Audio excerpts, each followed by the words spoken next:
పడిమెట్ల పైకెక్కి గుడికేగు భక్తులకు ఎదురొచ్చే బంగారు స్వామి ఇరుముడులు స్పృశించి శుభమనుచు దీవించి జన బృందముల చేరే జగమేలు స్వామి తన భక్తులొనరిల్చు తప్పులకు తడబడి ఒక పక్క ఒరిగెన ఓంకారమూర్తి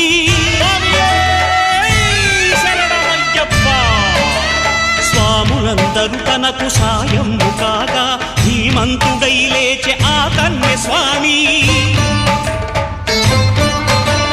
పట్టబంధము వీడి భక్తతతికై పరుగు పరుగున వచ్చే భూమిపైకి నరుడై